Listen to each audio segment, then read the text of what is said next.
What's up, everyone? Michael Nguyen here from bestmatesgamingnetwork.com, and I'm joined today with Chen, Hello. and we're going to be here talking about day 2 for RTX Sydney 2017. I mean, we pretty much we set a goal, and we went to pretty much just try out Nintendo. It's Nintendo. It's Nintendo Nintendo Switch. Day. It's Nintendo Day. I mean, the Nintendo Switch is there. Gotta try it out. Like, how can we not? It's a new piece of technology. It's gaming. It's a first chance to see and try to convince us more to see if this is worth buying. And, like, there's some surprising stuff from what we could see. And so, let's run through the day. Like, we got there pretty late. Like, honestly, we pretty much burned ourselves out from day one. So, Day one, we were killed. like, the heat. Oh my god! If you guys don't understand, the heat in Australia, like in Sydney that day, was Killer. ridiculous, stupid. Actually, stupid. Armed with like water bottles, we pretty much rocked up around like 11ish, and like we got in, we saw the line, we sat down in line. Took about what 30 minutes, half an hour, yeah. half an hour. Yeah, it wasn't too bad. Playing some Fire Emblem Heroes on there, like it's not too bad. So we lined up, we got to the line, and when we were in the line, we thought it was just like you get in and you try one thing and you have to reline. And you're out. And you're out. And thankfully it wasn't. It was like you get in there, Get in, play as much as you want. play as much as you want, and then you can like go off somewhere. Collect your thoughts Collect and your thoughts. leave. So we got in, got shown in, and initially we wanted to like try out the 3-2-1 switch, right? Because it's like 1-2 switch. 1-2 switch, 1-2 switch. I keep forgetting. I keep thinking it's 3-2-1 because like it's like it's a countdown. Go 3-2-1 go. But it's just 1-2 switch, and then we got kind of dragged off and to the Mario Kart 8 battle mode sort of thing, where it's just like Battle mode. so screen. the setup was just the screen itself with the Joy-Cons removed for 2-player play. So essentially the situation would be you'd be playing with a friend, right? On the go, yeah. Like on the go, anywhere you go. So we sat down, me and Chen sat down, and we fiddled around with the controls. Yeah. So, your thoughts, my thoughts, your thoughts, our thoughts, screen size. Screen size. It's the same as the Wii U pad, but oh my god, it was just crisp. It was really crystal clear. It was really nice. It's really thin too. Like like when you look at the Wii U gamepad, it looks like fat and chunky. This one didn't have that look. It looks sleek. Like the screen was pretty. Was it pretty flush? Like Yeah. it was pretty flush. It was like it looked really good. It looked really good. So, yeah, like you said, it's crisp, it's clean. Obviously, it's outputting at like what 720. 720. It was 720, right? They confirmed that the portable screen was at least 720p. When docked, it's 1080. So when we held the Joy-Con controllers, when we thought I thought it was gonna be small. I thought it was gonna be tiny, hand cramp, and hand crampy. It actually wasn't too bad. Like, surprisingly ergonomically, it was really nice to hold.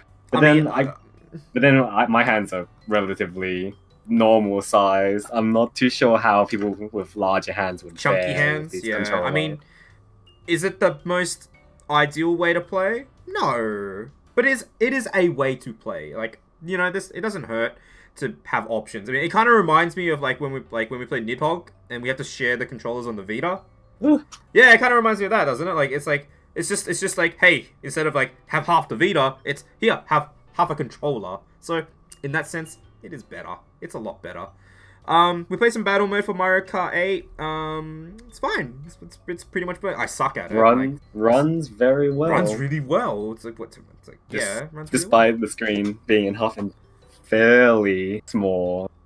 I mean, it's running off like batteries and stuff. So, basically for like that kind of setup, you would have to be really close to the Switch. I reckon. Any further back, you would just be squinting. And we couldn't test. Obviously, we can't test it in real world conditions. We can't like take it outside. How does the sun glare affect it? Like, yeah, there's a lot of there's a lot of stuff that we just won't know until we actually get our hands on it.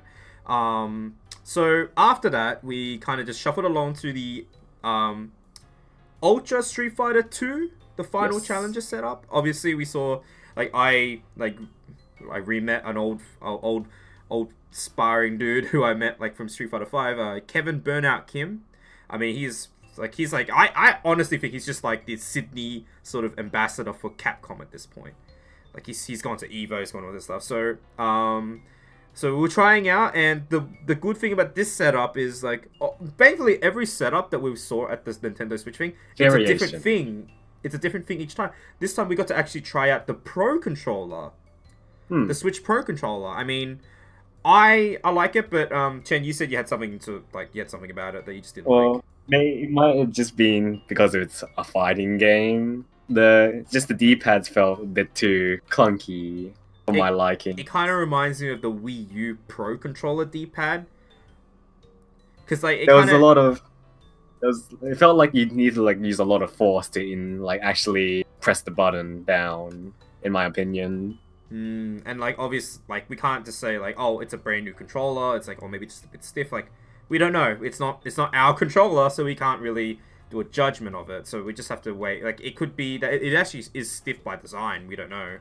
But it's a D-pad. It feels like a D-pad. It's a Nintendo D-pad. It feels like a controller.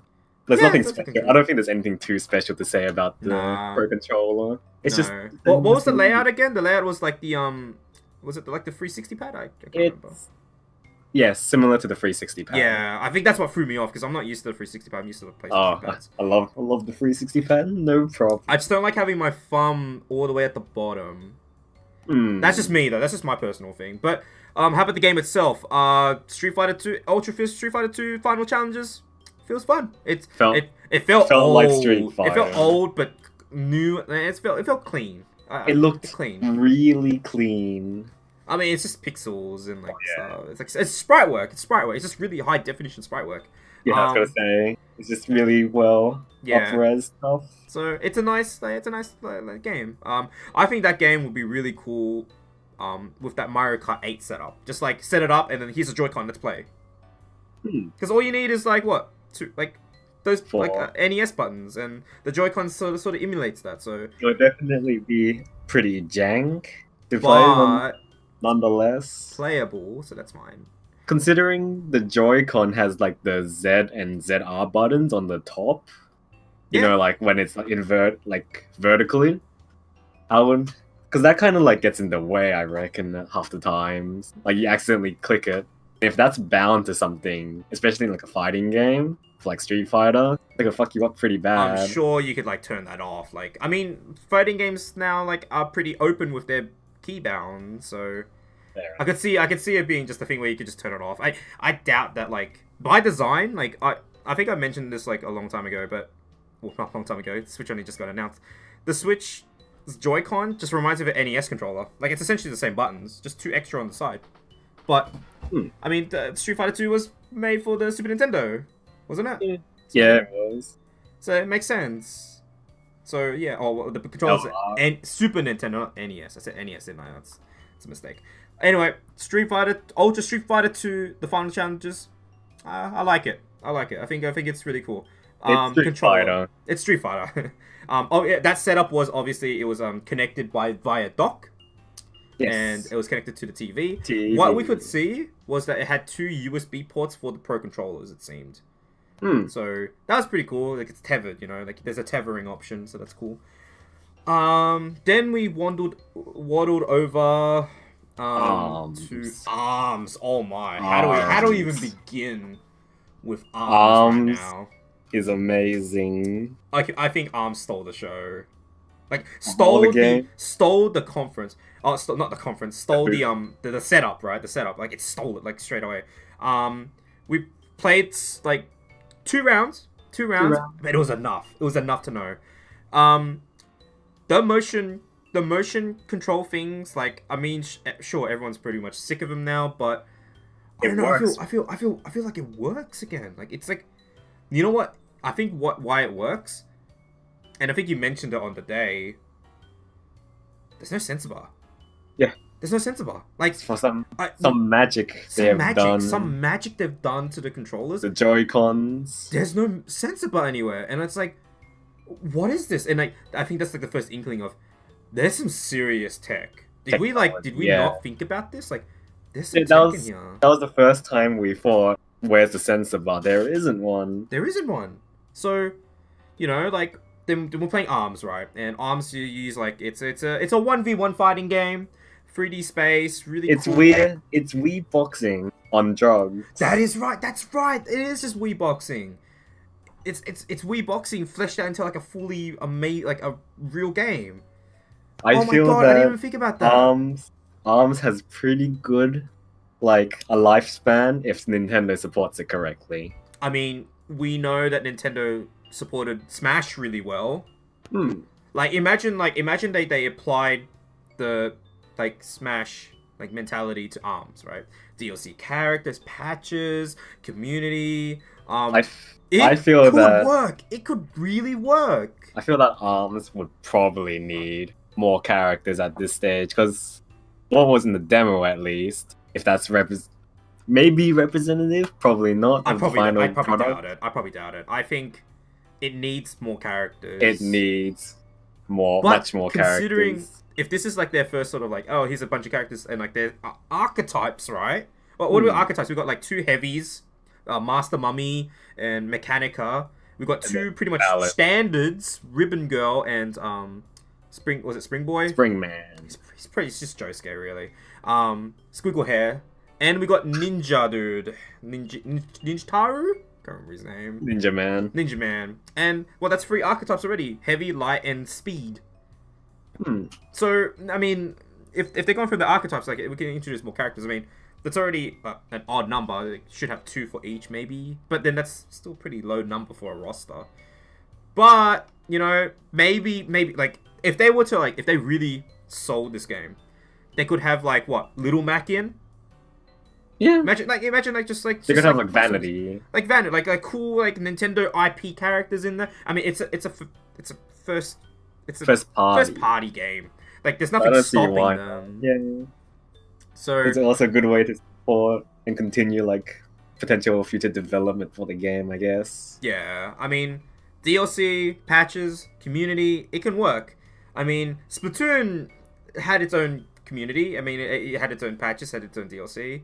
But here, this could potentially be like what, Evo worthy. Evo worthy. I mean, we saw we saw it. So the gameplay is essentially it's boxing, but when you punch, it stretches out, and it may sound silly. It sounds like the most silliest idea, but it has the potential to have so much depth. Because you have a dodge button, which seems to have infinite dodges as long as you like dodges, yeah. Infinite dodges, a guard, and jumping, and you know it has confirmed to have controller support. So, as much as I'd love to see people punching the air at Evo, the hardcore crowd would probably use controller, and that's fine. There's depth in here. There's like air dodging, there's punishes, there's counters, there's grabbing. I'm not sure about counters. Yeah, but there's definitely punishes in there on like psyching your enemy. Like, oh my lord, ultras too. Don't forget ultras, man. Supers, which are context and work really well with the characters. I see. That's Arms. I love it. High hopes. I have high hopes. I think this could be the potential to really sell units. It's got the gimmick approach, but also has the potential to be hardcore. Like the long-lasting effects, yeah. So after that, we tried out 1-2 Switch. Okay. Okay, this game. It's really you can talk about it for a bit. So pretty much, 1-2 Switch is the first-party Nintendo party game, like WarioWare. So pretty much, it just has like a whole bunch of like mini games. The problem is, like, the good thing is, it's hilarious to play because the main like thing about the gimmick about the game is that you're not supposed to be looking at the screen. You're supposed to be looking at your opponent, trying to psych them out. Like we did the milking activity, which, yeah, it's It was a really fun experience. Don't get me wrong. But I can see it getting really stale really quickly. The games last like 2 minutes each tops, and yeah, it's. I understand it's like a party game, but then after a while, it's the seen it done it kind of thing. And it's not something like Mario Party where you can just mess around with your other friends, like actively ruin them. This one, you win, you win. Okay, on to the next one. How many games are there gonna be? At the RTX booth, there were only 4 games that were shown. 4. Yeah, it was only 4, 4. yeah. And keep in mind, this game is going to be full price. Full price game. It's a full price game, and which, I mean, we've said this so many times. This needed to be in the box. Yes. This just needed to be in the box. This should have been the Wii Sports Wii of the Switch. Sports of the Switch. Like, yes. it just needed to be, and unfortunately it's not. So, like, even with the price of, like, what, the price of the Switch in Australia is like 470? 600. No, it's 470. Just for the Switch unit alone was like 470. On top Plus, of that, if you wanted this game as well, that's bumping it up to 500. That's already a steep price, and you're gonna pick one game. Like, I don't see I don't see people buying the entire like lineup. You know, they're gonna pick like a very specialized game. And I don't see people just going out like, I want that 1-2 Switch game. Because that's gonna last me God knows how long, and it costs how much? A full price? Keep in mind, it's also for people who have not actually tried it as well. So you have to bank on the gimmick without even trying it. Like, for us, we tried it, so we kind of understand it has its use, but what about the average consumer? What about the person who's just gonna go up to the store, like the moms, right? The moms and the dads, like they'll look at it and say, "Oh, what does this game do?" The fun game with the family. Okay.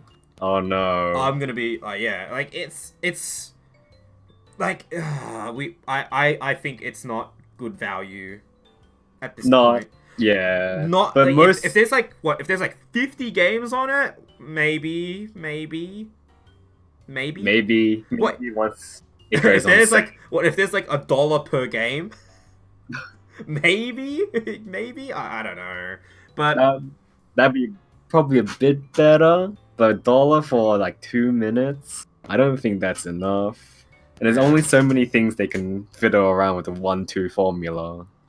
I personally believe. So, but they come up with some wacky stuff, so I can't say that much. So let's get into actually something that we both noticed while playing 1-2 Switch, and that's the piece of tech inside the Joy-Cons that we didn't really think about. The rumble feature. HD Rumble. Okay, when that direct happened, I actually thought, that's the stupidest thing. That's the gimmickiest thing. Ever. But actually trying it?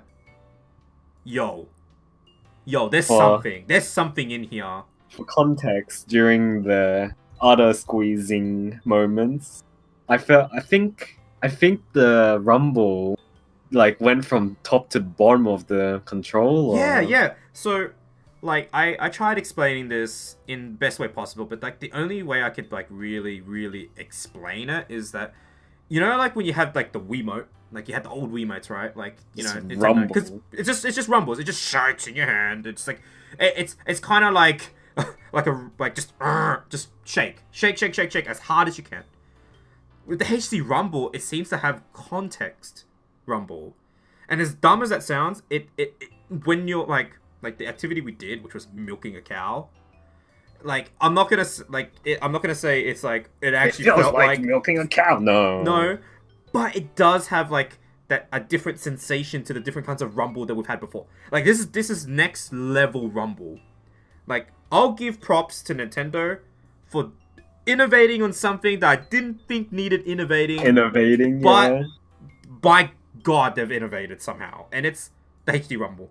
So, like Chen said, the rumble it goes from up to bottom. It feels like there's like the entire thing has rumble sensors, just a giant rumble sensor just all over the controller, and depending on different activities you're doing, like let's say if you're going from going up and down like an udder, right? That was the activity they gave us.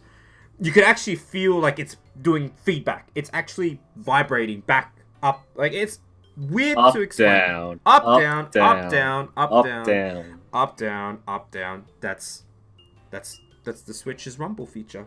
It lets you feel more than just like a big thing in your hand that's just vibrating. It actually gives context, and I think that's really exciting. I would like to see how developers would like actually use that to its full potential. Not in gimmick games. Like, what if there's like, like if you're holding the like. Here's the thing: does the vibrate still work if you have the Joy-Cons attached to the screen? Oh yeah, good point. We didn't think about that. Like, obviously, it's when it's outside. There's no like, there's no problems with it. But if there's like, problem that. Because what if like you're playing a game like let's say, oh please bring back Disaster Day of Crisis. A building falls down in the Disaster Day of Crisis, and you feel it like vibrating contextually. It's like that's a building falls towards you. You can just feel like the top of the controller getting like it just gets more intense the closer it is to you. Exactly. That's the sort of features I want to see, and let's hope the developers actually do it. Monolith Soft, come on, man, make us another Disaster game, please. I know you're making Xenoblade 2, but like, come on, give us another side project, please. Side project. Get your B team on it. I don't know. Or imagine like a light gun game. Oh my! I didn't even think of that. Imagine like having like a shotgun with like the Joy-Con. That would be really interesting. Yeah. Also, I think I just thought up. What about like the accessories that's gonna come out with like the Joy-Cons potentially, like what they did with the Zapper? Ooh, for the Wii. You got a good point. Like what, like a light gun sort of thing. Oh, that's breaking more tech brains, man. How is that supposed to do without the sensor bar, man? Yeah, well, accessory potential definitely big. We'll have to see how developers actually do that stuff. I mean, obviously they can just be lazy and just do like, oh, it's just a single rumble, like it's a standard rumble. Hopefully that's not the case. Anyway, let's get moving. So after we went out from 1-2 Switch, I mean we sort of saw what Greg Miller and from Kind of Funny Games, and like obviously I didn't go up to him and say hi or anything. I just saw him and like yeah, it's cool seeing like. It's kind of weird having that feeling of seeing like someone that you've seen online so long. Like I was a big fan of Greg Miller.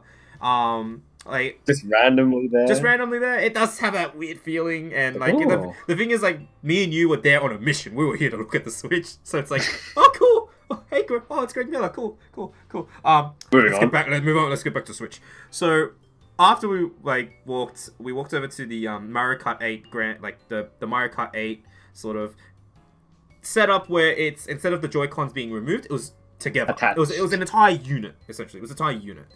And obviously because there was a harness on it, we couldn't actually get a complete 100% feel on it. But we could at least have a sort of feel, we could actually kind of feel it a little bit, and it was really nice. Like we saw the unit's so thin. It's scary. It's actually really scary. It's about the same as a Vita, would you say? I say thinner. As weird as it sounds, it feels thinner because we had the harness on, so it's kind of weird as well. Yeah. But judge on. I don't know. It felt thinner. Could be thicker, but I don't know. Maybe because it's such a wider, big. It's like a big thing, wide. But with something with that kind of power, it's still really thin. Yeah, it's surprising. It's really surprising. So we tried it out. Joy-Cons attached to the screen. Joy-Cons attached to the screen. How did you feel about the controls on that? It felt good. It just felt like holding one of the Wii U pads, and that's about it. But probably much more ergonomic than the Wii U pad, because the Wii U pad felt weird. It was chunky. This one just felt nice and light, despite even having the harness on. And it might have just been because of the harness, because the heating problem. Not problem. It wasn't a problem. It was like even the attendees there, not the attendees, the guardians. No, that's RTX. The staff, the Nintendo staff was saying, oh, because the harness is on, there's gonna be a little bit of heating, and it's been on all day, and it's been pretty much running constantly all day. And I get that. I left my hand over the vent port for a bit, and oh yeah, there is vent ports. Yeah, the very top. It wasn't too hot running, so I don't imagine that the unit should actually be running that hot. It's most likely just because of the convention setting. Yeah, the atmosphere as well. And that's like if the Switch has been running and been playing all day, and it's only that kind of heat, that's pretty good. That's pretty impressive, actually. Yeah. I can see it running even better if it's just like a casually on the go. Yeah. So we can like I was like, oof. Pretty much. The technology is very convincing, but unfortunately, because of the current lineup and with the launch titles, I can't say that I can. I can't say I wouldn't buy it straight away. To give some context, Chen hasn't played Zelda, so like the one game that everyone is saying you need to get a Switch to play Zelda, right? Get a Switch to play Zelda. No, not exactly. Zelda is coming out for the Wii U, so if you already have a Wii U, you could just pay a fraction of the price and play Zelda on that. So when people if people are saying, oh, why aren't you guys getting the Switch? You know, like, why aren't you getting the Switch day one? It's like, well, here's the problem, Chen. There's no launch games. Very little, at least. There's nothing that really calls out to me. Here's the thing. It doesn't call out to me to drop $470 on it. On just like the console plus one game. Yeah, which I could get. I'm sure Zelda is going to be a terrific game. Unfortunately, we couldn't play it. Oh, right. So the stinger of the day was that we wanted to save Zelda for last. Like, obviously, like blew me away kind of situation. the blew me away situation. And unfortunately, what time was it? It was like what? 2 o'clock. It was 2 o'clock, and they said, well, like we walked up to the line. We're capped for the day. So I felt a bit disappointing. I felt pretty shattered, honestly. I mean, that could have made me want to buy it. That could have. Unfortunately, I didn't get to play it, so I will not know how Zelda plays on the Switch. I'll have to settle with the Wii U one because I wasn't convinced. It just seems like the same game in my point in time right now. So that was actually the big bummer. That was the big kicker. That was the big kicker. You know, like had such a good first impressions. Like Arms is great. Arms is everything, and then to be like denied at 2 o'clock for like no kind of reason. It was just like we just capped, and I was like, oh, that's a real shame. People paid for this experience. All right, bye. Bye. Yeah. So afterwards, we kind of after that, we kind of just we walked around. We met up with friends for a bit, and we checked out the MSI. Oh, let's talk about the actual convention stuff. Like something, the MSI giveaway thing was like the most confusing thing to me personally. But I can understand what they're doing. Like they were trying to make it hype. Essentially, like MSI booth was doing giveaway or freebies, right? Just like throw freebies around, and they pretty much just had a guy who was just a hype man who was just yelling really loudly. Hype man. Unfortunately, we didn't get anything, but it was okay. And then after that, we kind of got very close to winning one thing until someone who's tall slapped it from me. Slapped it. Slapped it out of the end. Intercept, man. It was coming my way as well. Ah, well, yeah. Can't win every fight. Can't win everything, so we left, and pretty much that's it. Like quarter of the day. That quarter of the day. I mean, we played as much as the Switch as we could, and I'm impressed with the technology. Like, don't get me wrong. The hardware is definitely impressive. It's not something that I'm just gonna say, oh, the Switch is shit or anything like that. It just, at this point in time, it's being let down by its software. And until there's a game that absolutely convinces me, without a shadow of a doubt, I cannot live without this game, I can't justify buying the Switch. Dropping a good amount of money. I can't drop 470. Like, if I did, I'd give it a review. I'd do all that stuff. But, we don't, it looks like at this point in time, we're not going to have access to a Switch. So until the library expands into something once during the final Switch presentation, all those announced games come out, which is probably by the end of this year. Yeah. It's probably a decent enough library to justify dropping a good amount of money on it. Because by then you can invest in a lot of games. There's definitely games like that. I'm sure on my radar. Definitely, like, what? Like, are you kidding me? Am I... Xenoblade. Oh, you said the wrong game, dude. Oh, Chen, you said the wrong game, dude. Are you kidding me? It's got to be Shin Megami Tensei. Are you kidding me? Oh, oh my God. Are we even mates, man? Like, come on. Goodbye. Nah, goodbye. Nah, it is Xenoblade 2. Xenoblade 2 is definitely hype. But Shin Megami, come on. God. Let's say there's a lot of.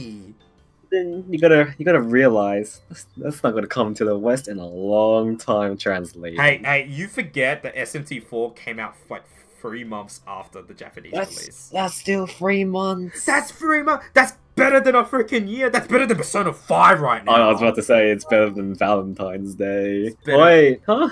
Oh my God, it's really close. Anyway, I think I'm probably gonna end the video there. Yep. Yeah, I mean that's pretty much RTX 2. RTX Day 2. Day 2. And I had fun. I thought RTX was fun. It was definitely a different sort of feeling. I mean, I got to see sneak a peek at, like, you know, seeing a couple faces that I kind of recognize from Rooster Teeth. Obviously, I'm not the biggest Rooster Teeth fan, but I did see some of their content a while back. So it was nice seeing the community there. It was nice. It was just nice. Like, you know, it's nice and small, like just compact, really nice and homey. Despite there were like bajillion people there, it didn't feel crowded. It didn't actually. Yeah, it didn't. It really didn't. Nice. Well, I think that's it. I'm gonna end the video here.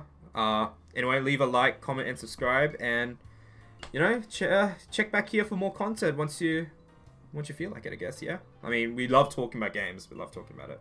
I mean, What's the Switch. games? Games, man. All games. It's all about games, man. It's all about gaming with mates, man. Anyway. Catch you all later. Have a good day. Cheers. Bye.